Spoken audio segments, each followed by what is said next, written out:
It's been a tough week for Spanish goalkeepers playing for English sides.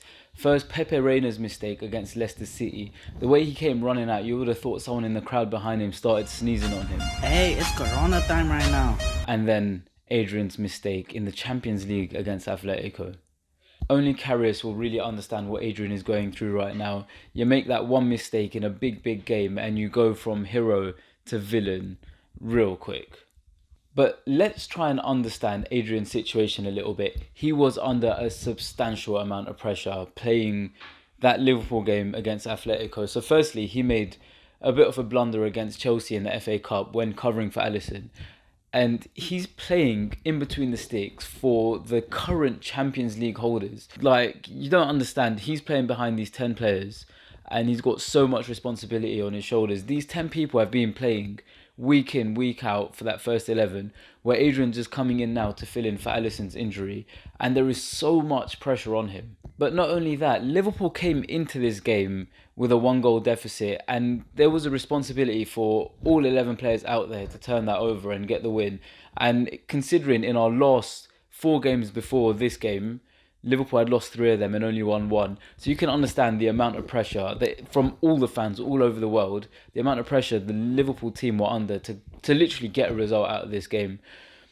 But, you just watch Adrian in that game, and a lot of the players, do you know what? They were fantastic. They were all working extremely hard, and Adrian really didn't have much to do on that game, and he seemed like he was caught a bit cold. He seemed really nervous right from the beginning of the game. I mean, just look at him. Every time the ball was passed to him, he seemed really stiff. His neck was a bit bent down. His shoulders were up. His knees were wobbly.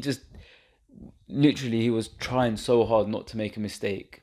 And that's eventually what resulted in the mistake. And you can see, look, every time the ball comes to him, there's either Van Dijk there or Henderson there shouting directions at him. Go long, go wide, play the ball short and everything. And he's just constantly waiting for those decisions to be made by other players. And that's why every time he got the ball, it just seemed like he was panicked. He was waiting for the instructions. But he needed to be a bit more decisive from the beginning of that game. And you can see the difference it has. Alisson playing with that team week in, week out. He knows who's where. Like, look at that ball he played to Salah. He knows Salah's going to be making those runs. He knows where Henderson's going to be. He knows where the defenders are going to be. But Adrian walking into this game, it just seemed that he wasn't confident. He didn't really know where the players were going to be. But the worst thing to see out of all of this is how some of the Liverpool fans have turned on Adrian. So they seem to have forgotten so quickly that when he covered for Alisson before, he did a phenomenal job. He literally got signed for Liverpool, and then a few days later, Alisson suddenly got injured, and he comes and steps in, and he stepped up to the mark. He did what he had to do, got us the wins, and then took us to the penalty shootout of the Super Cup and won us that cup over there. It was like a mad week for Adrian, and you know what? Every fan loved him at that moment. But he comes and makes this mistake, and suddenly what? Everyone just turns against him. I don't think that's fair. And it's extremely brave of him. He tweeted straight after the game, and just look at some of these comments on there, yeah? Wait, one sec. I've got Twitter open here. Some of these people, like, call themselves Liverpool fans, but I don't know where to start, because I don't know. But look at some of these, yeah? Get out of my club, you West Ham reject. I bet you half of these lot weren't even Liverpool fans when Liverpool were going through that hard time. If you have any morals, don't ever play for LFC again. Rip up your contract. We don't want to see you ever again. Like, these guys are not Liverpool fans. They do not represent the Liverpool fan base. It's just frustrating.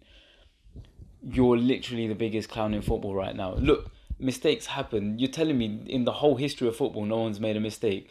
Bro, some of the biggest players have made mistakes. And like at the worst possible times as well. I mean, alright, I don't really want to bring it up because it's like United and Chelsea's like glory. But the fact that Gerrard slip, Steven Gerrard is one of the best midfielders to ever step foot on a football pitch. And he's gonna made a mistake. And it's just part of football, it happens. Look at some of these other ones. Look at this. Hopefully Adrian and Lovren run into each other during training and simultaneously die. Seriously, die Adrian. That is just bang out of order. Don't care. Adrian can get corona and die. That's just... I'm going to stop with these. Like, honestly, there was so much in that game. There was freaking 120 minutes of football. Yeah, he made a blunder. And yeah, you can say it cost us the game, but no one's talking about the fact that we had, 71% possession, 34 shots, and didn't put many of those shots away. We scored 2 goals and had 34 shots in that game. Salah, when it was magical when he went in and out of those players, opened the goal up by going through the defenders and kicked the ball over the crossbar. But you know what? No one's complaining about that. No one's complaining about that. Robertson managed to hit the crossbar from like 2 yards out. I'm not complaining about it because I know this is part and parcel of football. It's frustrating. Don't get me wrong. I wish Robertson put that goal away. I wish Firmino made more of his chances. I wish Salah scored a goal. Of course I do. And I'm not blaming any of the players here, but mistakes happened. And that's what cost us the game. But it's not a reason to go out finding someone to blame. Yeah, we lost the game, but it doesn't mean that someone needs to be blamed for it. And Adrian's just become a scapegoat for glory hunting fans.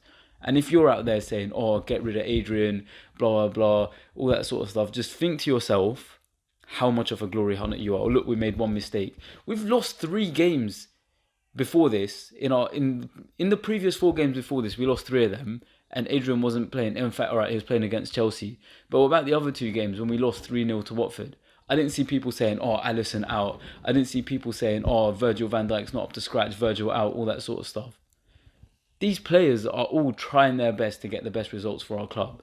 And the worst thing you can have is negativity at this moment. And I seriously rate Klopp for coming into that interview straight after the game and just saying that I don't blame Adrian for it. And that's what I love about Klopp. He's that kind of guy that takes negativity away. I mean, I really, really feel bad for Adrian right now. He must be he must be super depressed right now. But like, I don't know how I would feel if I made that mistake. I just watched the game and I was depressed. So I'm sure he feels bad. I'm sure he acknowledges that he made that error. But look, all we need right now as a team is more positivity, because that positivity that we had from that Champions League final is what took us all the way around the clock, all the way around the year, winning games week in, week out, winning 2-3 games a week during December. But that was all because of positivity. There was none of that, oh, this player sucks, that player wasn't doing well, all that sort of stuff. But suddenly, the moment we start turning on our players, that negativity starts to grow. And I'm hoping that the players, that those mentality monsters at Liverpool, they rub off on Adrian at a time like this. And I'm intrigued to see what's going to happen in the derby game, Liverpool versus Everton. If Adrian starts, I'm all for it. If he doesn't start, I just got to respect Klopp's decision. But I would like to see him start and have a fantastic game, because that will make me really happy. But anyways, that is my rant over. We're out of the Champions League and it's a horrible feeling. If you haven't yet, make sure you check out my matchday vlog. Yeah, it's a bit depressing to watch, but you know what? It's fun. Experience some of the Anfield matchday atmosphere. And now, thankfully, coronavirus is like, because of coronavirus, I can't get my words out. And thankfully, they have decided that the games are not going to be played behind closed doors. So if Liverpool can pick up the win against Palace, if Liverpool pick up the win against Everton, then we just need to win the home game against Crystal Palace to lift the Premier League trophy, and hopefully coronavirus doesn't screw this up. But onwards and upwards, time to win the league. I hope you guys enjoyed that video. Make sure you guys like, subscribe, and drop a comment down below. What do you think? I mean, these are just my opinions, and I would love to hear yours. With that said, I'll see you guys later. Goodbye.